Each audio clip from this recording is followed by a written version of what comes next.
हे वतन तुझं. आता सांगली तुमचा मतदारसंघ, तिथे आम्ही तर वळून बघणार नाही. हे जे आजही चालू आहे ना, ते महाराजांनी मोडून काढलं होतं. ते पेशवाईत पुन्हा वागडलं, फोफावलं.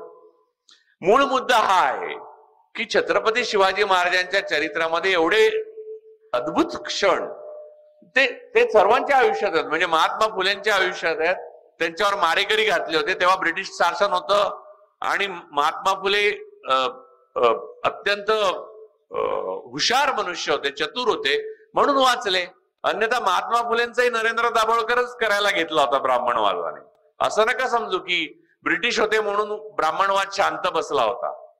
शेणाचे गोळे ब्रिटिशांनी नाही फेकलेत सावित्रीबाईंवर, हेही लक्षात घ्या. बहुजनवादाने किती कडवा संघर्ष केलाय याची आज तमा बहुजनांच्या मुलांना नाही, याची मला लाज वाटते. खंत तर वाटतेच.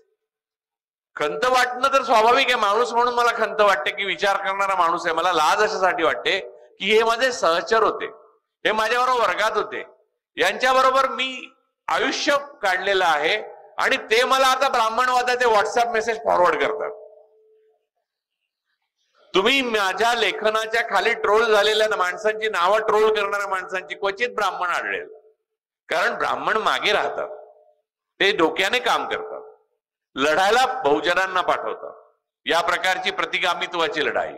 त्यामुळे तुम्हाला असं आढळेल की तुम्हाला असं कळेल की डॉक्टर नरेंद्र दाभोळकर यांची जी हत्या झालेली आहे ती तुम्हाला असं कळेल की ब्राह्मणवादामुळे झालेली आहे, ब्राह्मणवादाच्या विरोधात उभं राहिल्यामुळे झालेली आहे. पण करणारा तुम्हाला बहुजन आहे. नथुराम गोडसे नावाच्या पहिल्या अतिरेकानंतर ब्राह्मणांनी धडा घेतला की स्वतः पिस्तूल घेऊन पुढे नाही जायचं, पिस्तूल बहुजनांच्या हातात द्यायचं आणि बहुजनवादाचा मुडदा पडायचा. त्यामुळे आता त्याच्या पुढचं सांगतो. छत्रपती शिवाजी महाराजांच्या आयुष्यातल्या ज्या अत्यंत आश्चर्य वाटाव्या अशा कथा आहेत, त्या रंजक कथा आहेत असं बोलतात. आता तुम्ही पाहिला असतील व्हिडिओ. मग रामाचं काय? राम तर पुराणातल्या कथा आहेत. मुळामध्ये राम हे कशाचं प्रतीक आहे? बहुजनांनी माझ्या घरी अक्षता घेऊन बहुजन आलेले आहेत राम मंदिरासाठी. मी आयुष्यभर पाहिलेलं आहे, म्हणजे आता माझं जे काही आयुष्य असेल ते, की पहिल्या विटेच्या वेळेला पासून आतापर्यंत बहुजन ओबीसी मराठे माझ्याकडे आलेले आहेत राम मंदिराचा प्रचार करायला. आता राम मला जास्त माहिती आहे असा मी दावा करू शकतो. भारतीय जनता पक्ष, राष्ट्रीय स्वयंसेवक संघ यांना फक्त हे राम माहिती आहे, राम नाही, श्रीराम नाही माहिती. कारण रामांच्या बाबतीत असं बोलायचं झालं तर शंभूक, रामराज्यामध्ये शंभुकाचा हत्या झाली आणि त्याला वध म्हणतात. बघा, गांधी वध म्हणतो आणि बोलताना बहुजन माणसं पण वध म्हणून जातात. वधाचा अर्थ काहीतरी उदात्त कृत्यासाठी मारलेला व्यक्ती. हत्या झाली, हत्या. गांधी हत्या झाली आहे, गांधी वध नाही झालाय. नरेंद्र दाभोळकरांची हत्या झाली आहे. आणि सगळ्यात महत्वाचं म्हणजे यांच्या सर्वांच्या प्रतिमांच्या हत्या होत आहेत आता रोज. आणि त्याच्यावर एक बहुजन उभा राहून काही बोलत नाही, किंबहुना तो मांडलिक झालेला आहे, तो शरण आलेला आहे. महाराष्ट्रामध्ये बघाल सगळं नेतृत्व बहुजनांकडेच आहे की, राजकीय, संस्थात्मक, सगळं. पहिले गंध लावायला शिकले, टिळा. हे कुठून आलं? म्हणजे नो बिंदी नो बिझनेस नावाचा एक मध्ये आलेला ट्रेंड आलेला, एक RSS महिला गटातर्फे. पण ती बिंदी बायकांसाठी होती. मुळात बायकांसाठी पण बिंदी असण्याचं काही गरज नाहीये, पण मुळात पुरुषांनीच बिंदी लावायला सुरुवात केल्यावर बायकांना पर्याय काय उरणार? तर तो टिळा आला. हा वारकऱ्यांचा टिळा नाहीये, हा धारकऱ्यांचा टिळा आहे. आणि धारकरी म्हणजे ब्राह्मणवाद. महाराजांच्या अपमानावर पण ब्र काढायचा नाही, त्यांचं उदात्तीकरण चालू ठेवायचं. मी तुम्हाला उत्तम उदाहरण सांगतो. मला अनेकांनी म्हटलं तुम्ही सावरकरांच्या एवढ्या विरोधात बोलता. म्हटलं त्याच्यावर बाजूला आपण नंतर बोलू. पण सावरकर आणि शिवाजी महाराजांच्या बाबतीत बघितलं की तुम्हाला कळेल ब्राह्मणवाद हिंदुत्वाच्या नावाने कसा फुलतो ते. सावरकरांनी महाराजांच्या कर्तृत्वाला काकतालीय योग म्हटलंय. हा एक भाग तुम्हाला माहिती आहे. दुसरा भाग माहित नाहीये. लोक मला काय विचारत, अरे पण त्या सावरकरांनीच तर छत्रपती शिवाजी महाराजांवर आरती लिहिली आहे, ती तुम्ही पूर्ण आरती समजून घेतली आहे का कधी? जी नमो शिवाजी राजा जी जी आपण ऐकतो याचं कारण ती चांगली लिहिली आहे म्हणून नव्हे, तर हृदयनाथ मंगेशकरांनी त्याला चांगलं संगीत दिलं आणि लता दिदींनी ते चांगलं गायल्या म्हणून त्यांचं सावरकर भक्ती होती.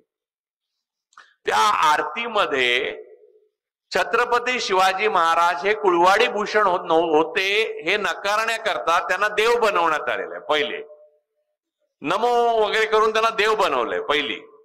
दुसरं, त्याच्यामध्ये दोनदा असे स्पष्ट उल्लेख आहेत की रामदासाने तो कोणता मंत्र दिला तुला की ज्या मंत्रामुळे तू हे सगळं करू शकलास, हे राजा तो रामदासाचा मंत्र तुला पुन्हा पुन्हा मिळू दे आम्हाला आणि आम्ही पुढे जाऊ वगैरे वगैरे वगैरे.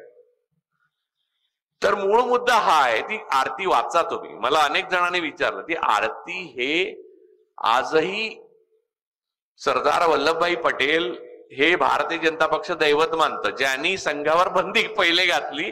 आणि गंमत म्हणजे इतिहास असा आहे की राष्ट्रीय स्वयंसेवक संघावर घातलेली बंदी सरदार पटेलांना उठवायची नव्हती, तर ती नेहरूंनी त्यांना उठवायला लावली.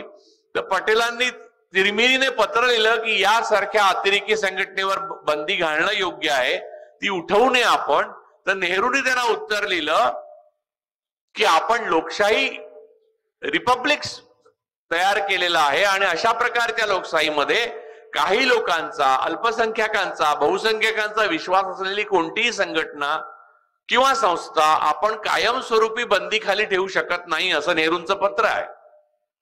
आता हे आज जे घडतंय त्याला नेहरू जबाबदार आहेत, याला मी 100% मार्क देतो. कारण तेव्हा पटेलांचंच ऐकायला पाहिजे होतं. नेहरूंचं ऐकल्यामुळे आज यांना मान वर काढण्याची संधी मिळाली. एवढंच नव्हे तर बहुजन आज घुसमटतोय, त्याचं कारण हे. पण बहुजन घुसमटला त्याचं मला काही वाटत नाही, पण ताठपणाने तो नाकारत का नाही ब्राह्मणवाद, ह्याचा मलाच खेद वाटतो. आपली प्रतीक, आपली भाषा, आपलं राजकारण, आपल्या संस्था, आपले लोक. बहुजन म्हणजे कोण? बहुजन म्हणजे ब्राह्मण सोडून सर्व. स्पष्ट शब्दात सांगायचं झालं तर सर्व. कारण राजर्षी शाहू महाराजांना जेव्हा पुराणोक्त मंत्र सांगण्यात येत होते तेव्हा ते राजाराम शास्त्री भागवताने शोधून काढलं आणि सांगितलं तुम्हाला पुराणोक्त मंत्र सांगतात. तर ब्राह्मणाने वेदोक्त मंत्र राहायला नकार दिला राजर्षी शाहू महाराजांना, कारण वेदोक्त मंत्र फक्त ब्राह्मणांसाठी राखीव आहेत. वेद. तर मूळ मुद्दा हा आहे की टिळकाने त्याच्यावर अग्रलेख म्हणजे लेख लिहिलेला आहे, अग्रलेख लिहिलेला आहे की आम्ही शिवाजी महाराजांचा एक अपवाद केला असेल, पण म्हणून प्रत्येकाचा अपवाद नाही करणार. याचा अर्थ ब्राह्मण सोडले तर क्षत्रिय सुद्धा शूद्रच मानतात. आपण नाही मानत. म्हणजे मी जात सोडली असं मी म्हणणं सोपं आहे मला, कारण मीच निर्माण केली, मीच सोडली, मीच खेळतोय दोन्हीकडनं. समोरच्या माणसाला जात सोडण्याला पूर्णपणे स्वातंत्र्य असणं आणि तरीही मी त्याचा आदर करू शकणं ही जात सोडणं. बहुजनांनी हे लक्षात घेतलं पाहिजे की हिंदू नावाचा कोणताही धर्म नाही आणि सनातन नावाचाही कोणताही धर्म नाही. हे मी तुम्हाला ठामपणे सांगतो. कोणत्याही व्यासपीठावर माझ्या बरोबर जर मारामारी नाही म्हणणार मी, कुस्ती वगैरे मी हारू शकतो कारण मी पै नाहीये, पण माझ्याबरोबर वाद करायला जर कोणी बसलं तर वेद, उपनिषद आणि पुराण यांच्यातला भेद जो आहे तो आणि ब्राह्मण सोडून इतर सर्व बहुजन का, हे मी निश्चितपणे सांगू शकेन. परंतु याच गोष्टीची भीती असते. गांधीजींनी पण हेच म्हटलं होतं, चला बसूया आपण बोलू शकतो. तर माणसाचे विचार मारता येत नाहीत, माणसाला मारता येतं, हे खोटं वाक्य आहे. RSS आणि त्यांच्या कंपनी, त्यांच्या ऑक्टोपसनी आणि या सगळ्या संस्कृतीने ब्राह्मणवादाच्या हे सिद्ध केलं की माणूस मेला की त्याचे विचारही त्याचे अनुयायी गळपटून टाकून देतात. दाभोळकरांच्या नंतर अंधश्रद्धा निर्मूलन समितीचं काय झालंय फारसं. त्यामुळे माणसालाच मारला पाहिजे हा विचार ब्राह्मणवादी विचार आहे भारतामधला. विचार काही नाही. आणि हा मी कशाच्या आधारावर बोलतो. लोक म्हणतील तुम्ही हे भावना भडकवताय. मी अजिबात भडकवत नाही. मी अहिंसेच्या आधारावर बोलतो. महात्मा गांधी अहिंसेचे पुजारी होते, निशस्त्र होते, वयोवृद्ध होते आणि कोणत्याही प्रकारचं संरक्षण न घेता ते उभे होते प्रार्थनेला. त्यांना गोळ्या घातल्या. याचा अर्थ हिंसक विचार कोणता आणि मी अहिंसक विचार सांगतो की नाही सिद्धच होतं. आणि त्या गोळ्या घालणाऱ्या गोडसेना आज पूजनीय मानतात. त्याला यशस्वी भाऊ म्हणणारे सावरकर थोर. कारण जात सावरकरांचं आडनाव जर देशमुख असतं, भोसले असतं तर एवढा उदो झाला नसता. त्यांचं खरं सगळं बाहेर आलं असतं. आणि छत्रपती शिवाजी महाराजांचं महानता ही या 3 महापुरुषांची महानता ही की त्यांच्या चरित्रामध्ये एकही वैगुण्य नाही. अन्यथा त्याचे फ्लेक्सेस लागले असते देशभर. शाखेवर सांगितलं असतं. अर्थात त्यांच्याबद्दल पण गैरसमज पसरवले गेले शाखेवर. आणि भिडेपासून कोश्यारींपासून तो कोणतो नट आहे तो त्याच्यापर्यंत कोणी आता उठतो आणि ह्या महापुरुषाविरुद्ध बोलतो. माझं म्हणणं महापुरुषाविरुद्ध बोलल्यावर लगेच आपण चिडून जाऊन त्याच्या तोंडाला काळं फासणे हे तत्व नाही. मूळ शोधा, प्रश्न शोधा, उत्तर शोधू नका. त्या माणसाला काळं फासणे किंवा त्याला मारणे हा जर त्याच्यावरचा उपाय असेल तर तुमचाच पराभव झालेला आहे. तुम्ही त्या माणसांचे विचार विसरून त्यांची गुलामी पत्करली दुसऱ्यांची, ज्यांच्यावर त्यांनी वैचारिक विजय मिळवलेला आणि राजकीय आणि सांस्कृतिक सत्ता मिळवली होती, त्यांची गुलामी बहुजनांनी पत्करली. हा तुमचा पराभव आहे. त्या विजयापर्यंत जाणं कठीण आहे म्हणून सोपा मार्ग स्वीकारू नका की जाऊन काळ फासू, त्याला उभं राहू देणार नाही. त्याला काही अर्थ नाही. तो ब्राह्मणवादीच मार्ग आहे आणि तोच तुम्ही स्वीकारणार आहात का? म्हणजे तुम्ही गोडसेंचे अनुयायी आहात का? तुम्ही गांधीजींचे अनुयायी असायला पाहिजे बाय डिफॉल्ट. किंवा शत्रूच्या स्त्रीला सन्मानाने परत पाठवलं ही विकृती आहे असं सावरकर म्हणतात. कोणाची विकृती? छत्रपती शिवाजी महाराजांची आणि चिमाजी अप्पांची. ती विकृती असेल तर ती आनंददायक विकृती आहे. ती आत्ता सावरकरांवर एक पुस्तक आलंय न्यू आयकॉन नावाचं, अरुण शौरींचं. ते वाचताना काटा म्हणजे अरुण शौरी उजव्या विचारसरणींचेच पाईक आहेत, पण त्यांनी आंबेडकरांवर पण अत्यंत वाईट पुस्तक लिहिलं. पण या पुस्तकात सुद्धा त्यांना सावरकरांना वाचवता आलेलं नाही. त्यांनी असं लिहिलंय की 2 संस्थानांमध्ये पूर्वीच्या म्हणजे फार पूर्वी ऐतिहासिक काळामध्ये राजांबद्दल सावरकरांना आदर होता. याचं कारण असं की तिथली अपंग, डिसेबल्ड आणि चॅलेंजिंग मुलं होती, त्यांना मारून टाकण्यात येत असे, जसं हिटलरच्या नाझी जर्मनीत मारून टाकायचं. का माझ्या अंगावर काटा आला. मी विचार पण पुढे करू शकलो नाही. मी ते पुस्तक बंद केलं आणि थोडा वेळ बसून राहिलो. आणि हे महाराष्ट्रातले बहुतेक बहुजन वर्गातले नेते सावरकर जयंती साजऱ्या करतात. महात्मा ज्योतिराव फुल्यांची, गाडगेबाबांची कधी आठवण पण काढत नाही ती माणसं. आणि त्याच्यावर मी राग व्यक्त केला तर मला ट्रोल करायला येणारे बहुजनच पुढे असतात. मला बहुजन शिकवतात की ब्राह्मणवादा कसा थोर आहे. नारायण नागबळीकराला सगळे आता मराठी ओबीसी जास्त पुढे आहेत. प्रजासत्ताक दिनी सत्यनारायणाच्या पूजा घातल्या तुम्ही, त्याच दिवशी सत्यमेव जयते संपलं. प्रजासत्ताक दिनामध्ये खरं सायंटिफिक टेम्परामेंट असं सगळ्यात महत्वाचं एक आदर्श आहे. आणि आपण सत्यनारायणाच्या पूजा घालायला सुरुवात केल्या. भिडे गुरुजींचा उदय काय काल झाला नाही किंवा 11 वर्ष मोदी आले म्हणून झालेला नाहीये. आबा पाटलांपासून जयंत पाटलांपर्यंत, विश्वजित कदमांपासून सगळेजण त्यांच्या पायावर पडत राहिलेले आहेत. नाना धर्माधिकारी काल आले नाहीत. महाराष्ट्र भूषण दोघांनाही मिळतो.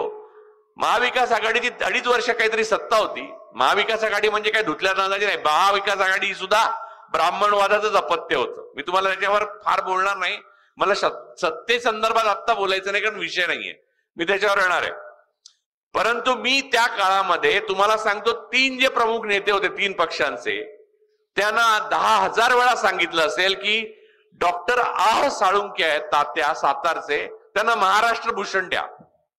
त्यांना दिलं नाही. सत्ता बदलली, ताबडतोब धर्माधिकारींना महाराष्ट्र भूषण मिळालं. अर्थात धर्माधिकाऱ्यांना मिळालं, मला वाटलं बरंच झालं, साळुंखेंना नाही मिळालं ते. कारण रितांबराला साध्वी पद्मभूषण मिळाल्यावर मला वाटलं आतापर्यंत ज्यांना पद्मभूषण मिळालं ते वर गेले, ती माणसं मला लगेच आठवली. मला वाटलं त्याने ते कळवळले असतील. या देशामध्ये समता, स्वातंत्र्य, बंधुता आणि समानता या गोष्टी आणि सायंटिफिक टेम्परामेंट म्हणजे शास्त्रीय विचारसरणी, यासाठी आपण संविधानाचा स्वीकार केला आणि आपण एक मॉडर्न रिपब्लिक झालो. ते मॉडर्न रिपब्लिक वेगळ्या प्रकारे छत्रपती शिवाजी महाराजांनी स्वप्नात पाहिलं होतं. त्यांच्या काळात समकालीन त्यांना आधार नव्हता या प्रकारे करण्याचा, पण त्यांनी केलेलं अष्टप्रधान मंडळापासून सगळ्या गोष्टी बघा मॉडर्न रिपब्लिक कडे दृष्टिक्षेप टाकणाऱ्या आहेत. तो फार पुढचं पाहणारा राजा होता आपला.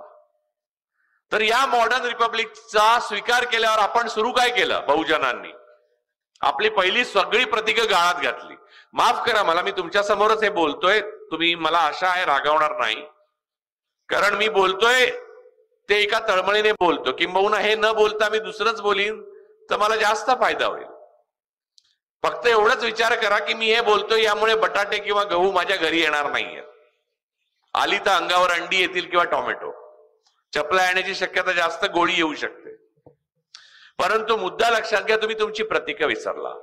आधुनिकता, शास्त्र, शास्त्रीय मॉडर्न मेडिसिन आलं तेव्हा माणसांचं आयुर्मान वाढलं, बहुजनांचं आयुर्मान वाढलं, शेवटच्या माणसापर्यंत ट्रीटमेंट मिळायला लागली, सरकारी इस्पितळांमध्ये मिळायला लागली.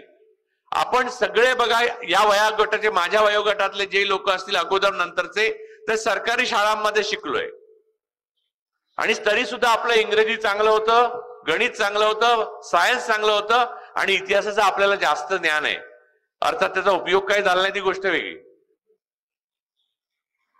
या सगळ्या गोष्टी तुम्ही नीट लक्षात घ्या. आता ह्या सगळ्या गोष्टी बंद होणं हे राज्याचं आणि देशाचं ब्राह्मणीकरण आहे आणि त्याला बनिया बरोबर असतो. याचं कारण कुठच्याही ब्राह्मणवादाला पैशासाठी बनियावाद जवळ करावा लागतो. त्यामुळे नेहमीच बोलताना ब्राह्मण बनियावाद म्हणतात. काशीराम पण तेच म्हणत असत, पण तो मूलतः ब्राह्मणवादच म्हणायचा. तुम्ही लक्षात घ्या की मी मगाशी म्हणालो की हिंदू धर्म नाहीये आणि सनातन नावाचा पण धर्म नाही, याचं साधं कारण आहे आणि मी ते हजारो वेळा बोललेलो आहे. दुसऱ्या धर्मातला एखादा मनुष्य आपल्या धर्मात घ्यायचा झाला तर कोणत्या जातीत घेणार आहे मला सांगा. जर धर्म आहे तर धर्मात घ्या ना. मग धर्मात घेतल्यावर तुम्ही त्याला काय, त्याचा मॅट्रिमोनी, त्याचं लग्न व्हायचंय तर त्याच्या लग्नाच्या जाहिरातीत काय देणार, प्रखर हिंदुत्ववादी मुलगा, पुढे जात काय, पोटजात काय, म्हणजे जाती आहेत. धर्म एकच, ब्राह्मण धर्म, तो यजुर्वेदात लिहिलेला आहे. म्हणून वेदोक्त, वेदोक्त जे आहे, तुम्हाला मी अनेक गोष्टी सांगू. उदाहरणार्थ देवांचा उल्लेख वेदांमध्ये कुठे आहे? रामांचा उल्लेख वेदांमध्ये नाहीये, 10च्या 10 उपनिषदांमध्ये नाहीये. राम ही एक कथा आहे आणि ती कथा पुराणातली कथा आहे, त्यामुळे पुराणोक्त हे बहुजनांसाठी आहे. पुराणांच्या डोक्यामध्ये कथा घुसवून बहुजनांना शोषित बनवून ठेवण्याकरता शोषकांनी रचलेल्या कथा आहेत, ज्याच्यामध्ये एकलव्यही आहेत आणि शंभुकही आहे. आणि हे नाकारण्याचं सामर्थ्य बहुजनांमध्ये आल्यावर 70 वर्षात ते सामर्थ्य परत ब्राह्मणवादाकडे देऊन टेकण्याची हिंमत त्यांनी दाखवली. त्याबद्दल मी त्यांच्याबद्दल काय बोलू आता, म्हणजे त्याच्यासाठी मी इथे खास बोलायला आलोय. मला पाचारण करण्यात आलंय, हे जबाबदार आहेत त्याला. राम ही कथा असली तरी ती छान कथा आहे काही बाबतीत. राम हे आपल्या वडिलांचा पूर्ण पाठिंबा असताना, म्हणजे अगोदरचे जे सत्ताधीश होते त्यांचा पाठिंबा असताना, भरताचा पाठिंबा असताना, म्हणजे विरोधी पक्षाचा पाठिंबा असताना, बाहेर जनता रडत होती त्यांनी जाऊ नये वनवासाला म्हणून. म्हणजे जनतेचा संपूर्ण आधार असताना, म्हणजे लोक निवडणूक आयोग नाही, निवडणूक आयोगाशिवाय निवडणुका ते जिंकत होते राम. हे असं असताना केवळ वडिलांनी सावध राहिलेल्या दिलेल्या वचनासाठी राजत्याग करून निघून गेले. असं राज्य मला नको असं त्यांनी सांगितलं. आणि त्यांचा नावाचा खोटा वापर करून गेलेलं राज्य आपण परत आणलं इतर फोडून लोकांना. तर त्या रामांचं पण काय वाटत असेल रामांना पण. म्हणजे ज्या रामानी राजत्यागासाठी आपल्या प्रसिद्ध कथा जी आहे ती कथा बहुजनांच्या मनावर बिंबली गेली का? तर फोडा, पक्ष फोडा, माणसं फोडा, बहुजनांना गुलाम करा आणि राज्य करा. काहीही करून राज्य टिकवा. मग इलेक्शन कमिशनला मॅनिप्युलेट करा, मतं वाढवा 76 लाख, पण राज्य करा. हे रामांच्या नेमकं विरुद्ध नाहीये का? ते राजत्यागासाठी प्रसिद्ध आहे. बरं, शिवाजी महाराजांच्या कथांबद्दल आक्षेप घेताना एक लक्षात घेतलं पाहिजे की रामांच्याही कथा आहेत, कृष्णांच्याही कथा आहेत, इलियड आणि ओडेसी याही कथा आहेत ग्रीक पुराणांमधल्या. आणि त्या कथा वाचत आणि ऐकतच आपण मोठे होत आलो. त्या कथाची मॉरल ऑफ द स्टोरी आपण शिकायची असते. त्या कथेतला म्हणजे मी तुम्हाला चंद्राकडे बोट दाखवलं तर हा बोट म्हणजे चंद्र नव्हे, चंद्र तिकडे आहे, माझ्या बोटात काय नाहीये, मी फक्त दिशा दाखवतोय तुम्हाला. पुराणातल्या कथा या तुम्हाला मॉरल ऑफ द स्टोरी समजण्याकरता आहे. तर रामाची कथा ही राजत्यागाची कथा आहे, राजभोगाची नाही. 11 वर्ष आपण राजभोगाची त्या कथा बघतोय रामाच्या नावावर. म्हणजे रामाला एवढी शिक्षा तर भरताने पण दिली नसेल किंवा कैकेयीने पण. आणि या राम मंदिराच्या विटा घेऊन बहुजन फिरत होते, अक्षता घेऊन बहुजन फिरत होते. माझ्या घरी आले तेव्हा मी हाकलून दिलं त्यांना. कसले अक्षता म्हटलं हा फॅसिझम आहे, मी काय घेणार नाही. त्यांना राग आला. त्यांना वाटलं मी देवाचा अपमान करतोय म्हणून, किंवा माझी देवावर श्रद्धा नाही. माझी देवावर श्रद्धा आहे किंवा नाही आहे सोडून देऊ आपण, पण देव असेल तर तो एकच असणार, आणि एकच असेल तर तो आपल्या सर्वांना सारखा आहे. मग आपल्यामध्ये देवामुळे भेद होण्याची गरज नाही. बाकी काही काही संपत्तीवर न होऊ शकतो, भावाभावामध्ये. बहुतेक वाद जे आहेत ते सिव्हिल कोर्टातच होतात, कारण भावाभावांमध्येच असतात. ते संपत्तीवर न होतात, देवावर नाही झालेले वाद पाहिजे. कारण देव असेल तर तो एकच आहे. सगळ्यांना त्यांनी, म्हणजे याला सूर्यप्रकाश जास्त मिळावा, हा ब्राह्मण आहे याला जास्त सूर्यप्रकाश द्या, बाकी बहुजन आहेत त्यांना कमी सूर्यप्रकाश द्या. जे वडार मंदिर बनवतात त्यांना गाभाऱ्याबाहेर मंदिर बनवून प्राणप्रतिष्ठा झाली की पहिल्यांदा काढावं. हे देव तर ठरवत नसेल, ठरवतो का? मध्ये मी वडारांच्या संमेलनात गेलेलो तेव्हा हे बोलल्यावर वडारांना डोळ्यात पाणी आलं. पण मला प्रश्न पडला की मला सांगायला का लागतंय हे डोळ्यात पाणी येण्याकरता? हे कळण्यास साधी गोष्ट आहे. हे मंदिर जर मी बनवलं आणि मला आज जाता येत नसेल तर या मंदिराला काही अर्थच नाहीये. तो देव जिथे असेल तिथे आहे, पण इथे नक्की नाहीये. राष्ट्रपती केवळ एका आदिवासी समुदायाचे आहेत म्हणून तुमच्या मंदिरांमध्ये आतमध्ये गाभाऱ्यात येऊ शकत नाही राष्ट्रपती होऊन, महिला असल्यामुळे आणि एका समुदायाचा, आदिवासी समुदायाचा असल्यामुळे. मग कुठचा देव? असा देव नसतो. गाडगे महाराजांनी आपल्याला शिकवलंय असा कधी देवच नसतो. आणि एवढा जर हिंदू एकवटायचा असेल तर सगळ्यांची मुंज करा की. म्हणजे बहुजन म्हणतात करा ना करा ना करा. अरे मुंज नाकारा, करा काय? त्यात काही अर्थ नाहीये. जगातल्या कुठच्याही मंत्राने कोणी बराबिरा होत नाही, हे लक्षात ठेवा. कुठेही जाऊन बोकड कापल्याने किंवा रेडे कामाख्या देवीला कापल्याने सत्ता मिळते किंवा टिकते, हा भ्रम आहे. लक्षात घ्या. ज्याने रेडे कापले त्यांच्या रेड्यांचे जीव गेले, त्यांची सत्ता पण गेली, आणि आता त्यांचाही जीव जातोय सत्ता गेली म्हणून. बहुजनांना भ्रम होतो की ही विधी केली, हा मंत्र म्हणतो. ब्राह्मणाला सगळे मंत्र माहिती आहेत. काय माहिती आहे मंत्र? पेशवे 40शीच जायचे का? कारण चाटणी उठणी आणि मग संकष्ट्या आणि मग अभिषेक आणि मग तिकडे पेशवे निवर्तले का? तापामुळे, ज्वर, कारण अँटीबायोटिक्स नव्हते. त्यामुळे चाटणी उठणी आसव आणि मंत्र यांच्यामध्ये कोणत्याही मोठा बळ पॉवर असं काही नाहीये हो. आणि तुम्हाला अधिक महत्वाचं सांगायचं म्हणजे बऱ्याच जणांना ब्राह्मणांची भीती वाटते, ब्राह्मणवादाचा कौतुक वाटतं. याचं कारण वर्षानुवर्ष, शतकानुशतक, महिन्यानुमहिने ते ग्रंथ वाचण्यापासून तुम्हाला वंचित ठेवलंय. आणि आजच्या ब्राह्मणांना ब्राह्मणवादाचं कौतुक वाटतं याचं कारण ब्राह्मणांनीच ते वाचलेले नसतात. त्यामुळे त्यांना माहीतच नाही की त्याच्यात काय लिहिलंय ते. त्याच्यामध्ये लिहिलेलं इतकं हास्यास्पद. आणि आपण छोटे होतो ते, आपण लहान असताना परिकथा वगैरे वाचायचो, म्हणजे आमच्या लहानपणी तरी वाचायचो. तेव्हा स्क्रोल वगैरे करायला मोबाईल नव्हता, म्हणजे रेडिओ सुद्धा बटनाकडे बघितलं तरी बाबा डोळे मोठे करायचे. अशा परिस्थितीत आम्ही वाढलो. तर तेव्हा त्या परिकथांच्या पेक्षाही सामान्य दर्जाची स्तोत्र मंत्र आहेत ते. आणि ते सांगायला तुम्हाला, म्हणजे आता मी तुम्हाला एक सादर सांगतो, एका संस्कृत मध्ये बोलू आपण. एक संस्कृत श्लोक घेऊ. साधा आपल्याला जो पहिला शिकवला जातो तो श्लोक आहे. अष्टादश पुराणेषु व्यासस्य वचनम द्वयम परोपकाराय पुण्याय पापाय परपीडनम आकाशात पतितम तोयम यथा गच्छति सागरम सर्वदेव नमस्कारा केशवम प्रति गच्छति. आता हे येऊन असं म्हटलं तर वाटेल काहीतरी झालं, शुद्धीकरण झालं, आपल्या घराचं शुद्धीकरण झालं. चूक. त्याच्यात काय म्हटलं, काय 18 पुराणांमध्ये जे काही सांगितलं ते एवढंच आहे की परोपकार हे पुण्य आहे आणि परपीडन हे त्रास, पाप आहे. आणि तुम्ही कुठेही नमस्कार करा, जसं समुद्राला सगळ्या नद्या मिळतात तसा कुठेही नमस्कार केला तरी तो शेवटी केशवाला पोचतो. केशवाला म्हणजे एक परमेश्वराला. केशव म्हणजे केशव बळीराम हेडगेवार नव्हे. नाही तर उद्यापासून सगळं ते सांगायला लागतील बहुजन. बघा आधीच लिहून ठेवलंय.